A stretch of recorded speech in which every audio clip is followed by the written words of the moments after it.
You tuned into Just Vibe with Melody, and today we have a house update. Now, it has been quite some time since I filled y'all in on the happenings, and that is because my computer completely crashed. It's just black. It won't turn on. It won't do anything. So I took it down to the Apple store in hopes that they can just quickly resolve the issue. When I got there, the amount that they gave me, I could have just purchased a whole new computer. All of my video footage for the update is on this computer. I don't know how I'm going to work this situation out, but as of now, I just got to work with what I got. So I have been doing all of the video edits right on my phone.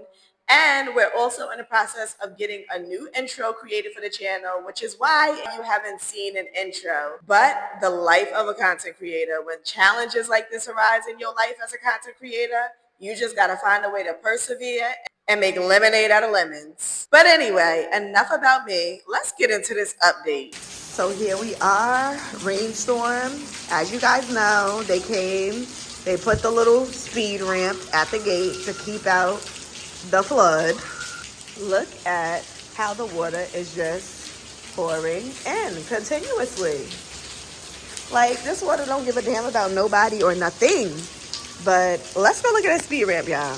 Walking through this mud is so slippery. It's like you're gonna fall on your face at any moment. That's a dangerous situation, but you know, we're managing in this moment. But so much for the speed ramp. Do y'all see what's happening? Look at this, y'all. And it's literally been raining all day. Look at the Look at the river. Guys, what if there was an emergency with our kids? How would we get out of here? And can y'all believe that they had the nerve to tell us that this is not something to record because there are worse situations happening in Maine Accra? Look at this. Look. Now, this ramp is supposed to be to protect the water from flowing in. But look at this, y'all. Look at this, y'all. Look at this, y'all. Look at this, y'all. It's supposed to be protecting the water from coming in, okay? We didn't get our money back, but we got a speed ramp that's not working to do with its job, which is to protect the water from coming in. We didn't get our money back, but they done put this wall up about 5 good times, rebuilt it, knocked it down at one point, and even rebuilt it again. We didn't get our money back, though, but they had the money to do that. We didn't get our money back, but they had the money to bring in sand. Cement.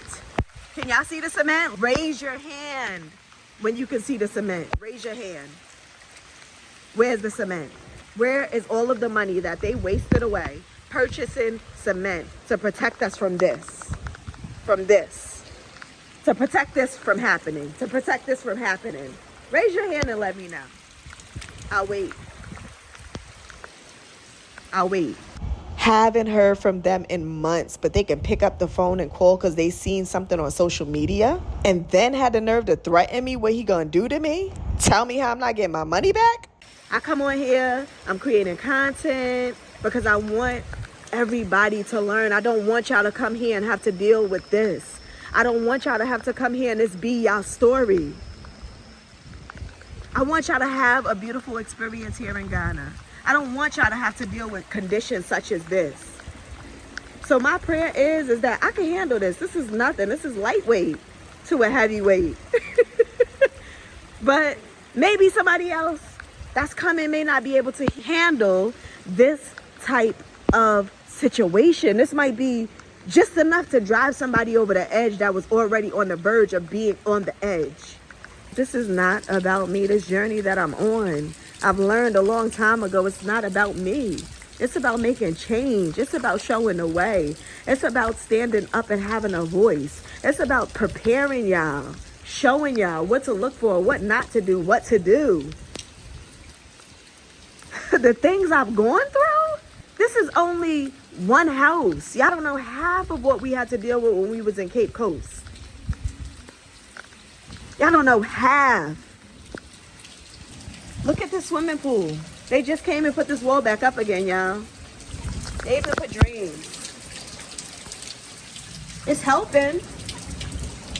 It's helping somewhat because this would for real be a like complete inside. At least it's only a swimming pool right here. right? At least, you know, some of the water's being able to flow out here. Never completed this. It's still a hanging situation. I don't even know what they're doing with that. What are we doing here? But we're the bad ones? We're the bad ones? Why? Because we refuse to be taken advantage of? Because we refuse to continue to be a statistic here in Ghana? Because we refuse to be voiceless? Because we refuse to just sit down and say, this is Ghana, we're not going to do or say anything? Let's let things be the way they are?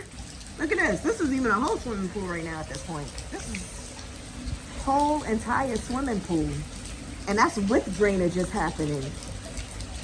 There's even a drainage right there. Y'all see that tiny hole? That's a drain. Y'all see another one right there? The little white showing. That's a drain. Even with that, it's a swimming pool. Like, I can literally send my kids out here right now and they could swim for y'all. Which, by the way, holds our power tank. We're supposed to be silent in a situation? Why? Why? Because it continues a landlord to make money instead of correcting a situation?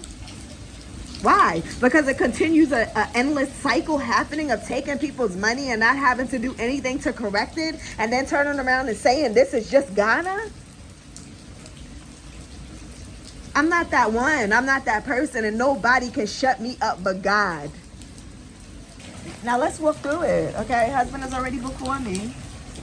Let's walk through this. Look. In our backyard. In our backyard. Let's walk through this. This is our tank that we purchased with our hard-earned coin on our own accord because they refused to put a pump in the house that they built to pump the water into the house. Okay? But that's stories for other days. I think I briefly spoke about this before on the channel. Yeah, so let's continue. I was told to stop creating content. I was told to shut up. I was told that everything that I'm going through doesn't matter because that's basically what you said to me when you told me to shut up. I was told not to warn other people to be aware of things like this when they're moving to Ghana. Not just Accra, not just the Cape Coast, but Ghana, period. I was told to shut up. I was told to not record. I was basically asked to take my content down in an aggressive manner.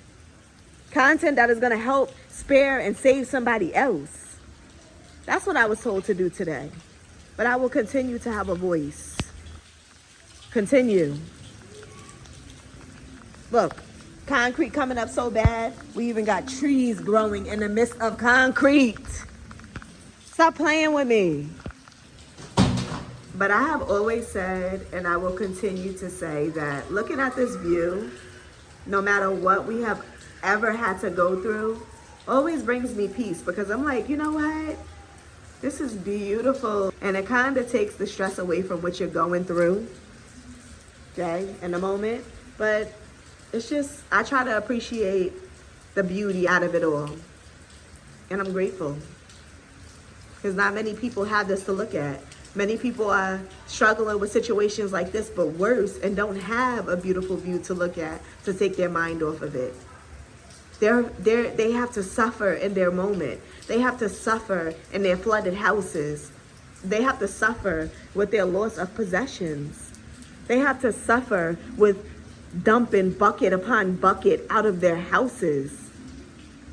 They have to suffer with their furniture floating. They have to suffer and watch all of the materialistic things that they've paid for with their hard-earned money just be eliminated with no compensation for it.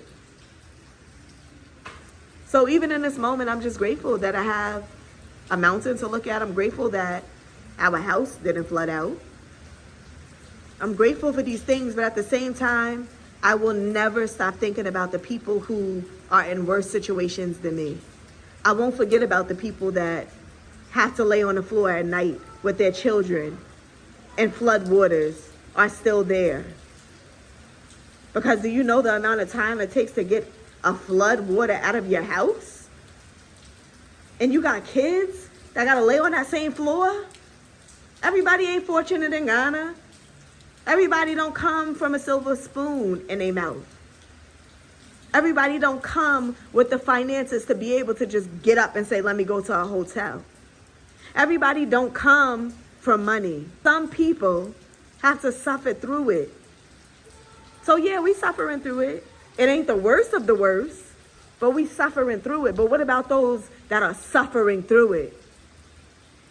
What about them who don't got a phone to record on social media? Who don't have a platform to speak on? What about them? That's why I do this. I'm never going to shut up. I'm never going to shut up. Even when I got millions of dollars. You hear me? Even when I got millions of dollars, I'm not going to shut up. Because I'm always going to remember those that are where I once was or could be even. Now I'm going to be a voice. And nobody's going to stop this voice but God. Look how the rain has even started to come and see through the ceilings. Look at how crazy this is. And I think in a video I did a while back, it was the small patch. Look how much has grown. Not only that, but there is now also a second one. So let me just catch y'all up to speed. The last that we left off, the fence had collapsed. I think was it for the third time. They made an attempt to come and repair it. A rainstorm came and knocked it down partially, but not entirely. But they came and just completely knocked it all the way down again. And then they rebuilt it. So now they have just recently finished, not too long ago, rebuilding the wall. Needless to say, we have had no communication with the landlord or the landlord's helper. The realtor has been calling here and there, trying to show the house to people. Yes, you heard me correctly. But people are very smart here, especially in the crowd, because they have to be. They know what to look for, and they know a flood zone when they see one. There is no way to cover up the foolishness that is happening here. So whether I posted a video on social media or whether I didn't, people have eyes to see. And they come here, witness all that I have taught you here on the channel, and they quickly run in the opposite direction. Day before yesterday, all of a sudden, everybody decides they want to call within minutes apart. First, the realtor calls and she says she wants to bring someone to see the house. I'm like, okay, no problem, we're here. Then landlord called and said that she too wanted to come the same day the realtor called and just check up on the house and see how things was going, which was a little bit odd because we haven't heard from anybody. So all of a sudden, when the wall is now put back up, you want to make a pop-up visit? So the landlord finally arrives the following day, later than what she gave, but it's all good because again, we was here, no problem, no worries. She shows up, but when she shows up, y'all, you think she would come in her humblest form. She came very passive aggressive. Passive aggressive don't work over here. And then she just started asking crazy questions, such as, what do you do for a living? Isn't that something that you should have asked the tenant before renting a house and not after? Long story short, she let the cat out of the bag when she said that she came because she's seen the house posted on social media. Why didn't you just say that to begin with? Why did you come here thinking that you can play mental games? Things got a little heated. Things got a little loud. When it was all said and done, they wanted to make peace and walk away. As she's walking away, you now have my number. You can call me. What could I possibly need to call you for? The only conversation that I want to have with anyone is when my money will be refunded, okay? If you're not doing that, that's okay too. But outside of that, we have nothing to talk about. In the midst of our conversation, she says that her helper tried to reach out to us and that we did not answer. Now, I don't know what happened to my phone, but it's doing some craziness where all of my contacts have deleted. I don't have anybody's number anymore. I don't even know what to think of it. My husband's like, did you get a phone call? I'm like, no. He's like, I didn't get a phone call. Like, nobody got a phone call. So your helper never called us. But when she left and we got back in the house, my husband went on WhatsApp, and that's when he realized that he actually had a message from her helper. And the message was very rude, very obnoxious, basically trying to put me in my little old place of why I took the liberty of posting the video on the channel. But the way in which he wrote the message immediately infuriated me because how dare you? So I pick up the phone to call him because we're going to have a conversation. You have been MIA for how long? Since the beginning of all of this happened. All of a sudden, your phone was no longer in operation. You couldn't answer it. We rang that phone off the hook. There's even a time right here on the channel when we called him. Did he answer? There is even a time right here on the channel that we sent him a text message. Did he respond? To this day, he has not. So I call him because I'm like, now we're going to have a conversation because now you're just out here trying to play in our face. We have been attempting to reach out to you for months. And it went from you not answering your phone to all of a sudden you mysteriously went to the UK. You traveled outside of the country and you're no longer here, so your phone's not working.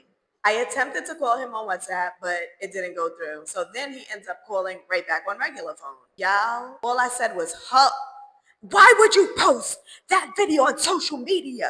That is not right. You should never. Just screaming and yelling to the top of his lungs at me. Okay? Number one, you are never in the right space to think that you're going to sit on a phone and yell and scream at me after we have endured all we have endured being in this house. That's number one. Number two, who do you think you are to sit on the phone and think that you're going to yell and scream at me as if I'm your child? Number three, we have made several attempts to reach out to you before going to social media. You refused every attempt. We even took the liberty of traveling to his school, okay? Asking if he were there. We were told he was not, which I'm sure he was. But of course, for us, he was not. So we have reached out. We have done our due diligence. We have sent text messages, even telling you, hey, we would like to turn over the keys. Where can we leave them? No response to this day. But you have the nerve to get on my phone and think you're going to yell and holler and scream every which way that you can? Because I posted a video on social media on my channel, and it wasn't even out of malicious intent, I promise, okay? And even if I did that, I had every right to be upset and post it on the channel for malicious intent if I wanted to. But that was not even my agenda. My agenda was, you know what, Melody? How can you take this very negative situation and turn it around for the positive? So I thought about it and I said, you know what? It would just be great to vlog this whole experience so that I can start to teach other people who are considering relocating here to Ghana the problems and the pitfalls to look out for.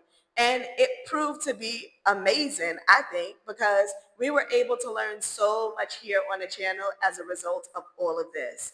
And outside of everything that we have been going through in this house, I'm just grateful that I have been able to teach everybody else, that I have been able to teach others of what to avoid when renting in Ghana.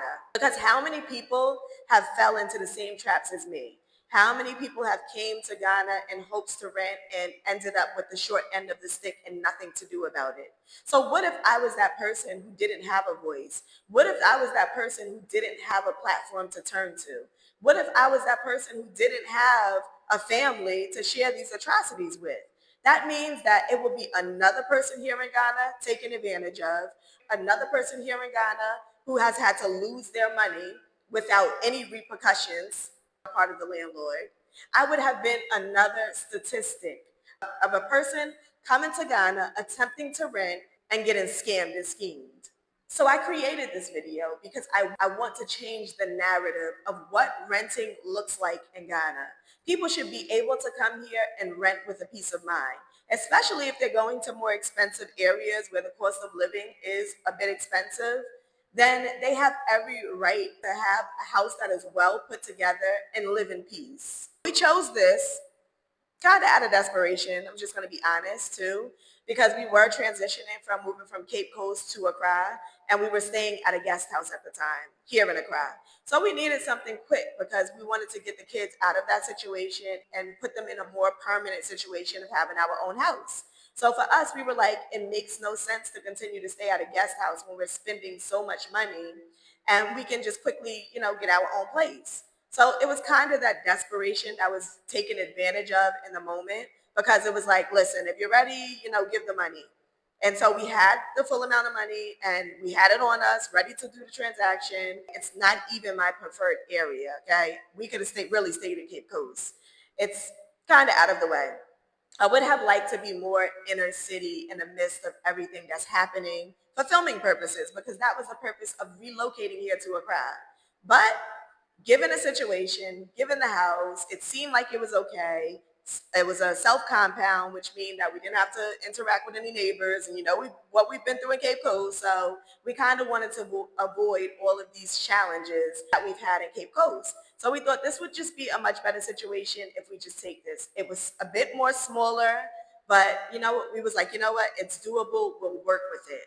And we immediately, the same day, gave the money and moved in like 2 days later. But that was a big mistake that we made. And that's a lesson I want to use to teach in this moment. When you are coming here to Ghana, don't be in a rush to find a place. Take your time and search appropriately. And if you can help it, make sure that you are looking during the rainy season, because that is where you are going to see it all. Rain season will tell you everything that you need to know. But if you wait and you're searching during dry season like we were, and you are also in a rush to find a place like we were, then that sets you up for an opportunity to get taken advantage of. So take my lesson as your own and make sure that if you are going to be relocating here to Ghana, that you do things very differently. We've been here in this house now for, what is it, like 5 months. And when I tell you we have not even brought an ounce of our furniture to this house, not an ounce. You don't believe me? Let me just show you this living room. Do you see how empty it is? Okay? Empty. I got a little dumbbell I just purchased, my ring light, my content corner.